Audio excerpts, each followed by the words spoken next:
Kwaniza nnyo ku SMX Media nange mu SMX nebaza nnyo ba SMX Media subscribers bannange mwebale nnyo mwebalire ddala okubeera nga mwasubscribinga wano ku SMX Media n'abatannabakoera nga subscribinga bamika nsabo subscribinga kubanga wano tubane updates buli lunaku buli kiseera story wejjira we tugikolera naye ng'ekisingira ddala okubeera ekikulu mu stories zaffe zibeera nnyimpi ate nga stories zaffe tuzikonvertinga gwe data wo aleme kubeera nga agenda mungi ng'olaba stories zaffe so bamika nsabo subscribinga wano ku SMX Media tojja kubeera nga missing updates zonna naddala mu entertainment industry. Oyo mwana muwala bamuyita Sabrine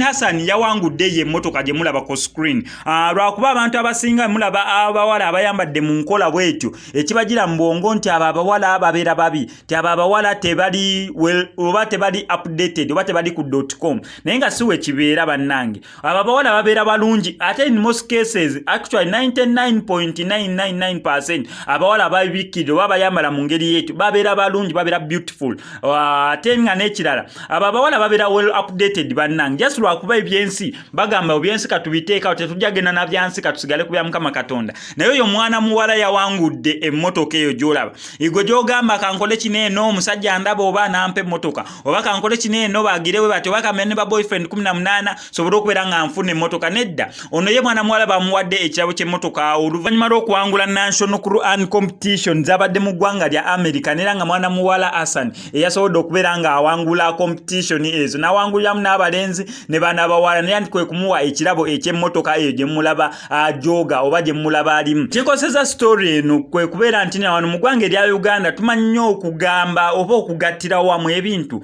omanye ekintu kye bayita stereotyping kintu kibi nnyo ate wano mu ggwanga erya Uganda nga tukikozesa nnyo stereotyping kwe kugatta abantu wamu nga onoogulya nga abantu bagamba abaganda babbi ani agamba mbu abaganda ffenna tuli babbi abamu tetuli babbi oli n'agamba abasoga abasiru abasoga bonna si basiru mulya mamba abeera omu n'avumaganya ekika so bannayuganda tulina enkola eyo so sandyagadde nnyo tujajinga ennyo people by their appearance oba by their way of living naye tujajinga abantu in fact tulina nakujajingirako ddala abantu omuntu alina okujajinga abantu ali omu Mukama Katonda kati fe abasigadde gw'oli muntu munno ojajinga otya muntu munno naye naawe nkennyini nga toweemanyi bulungi so nasanyukiddeko nnyo ono mwana muwala nalabye abantu ku story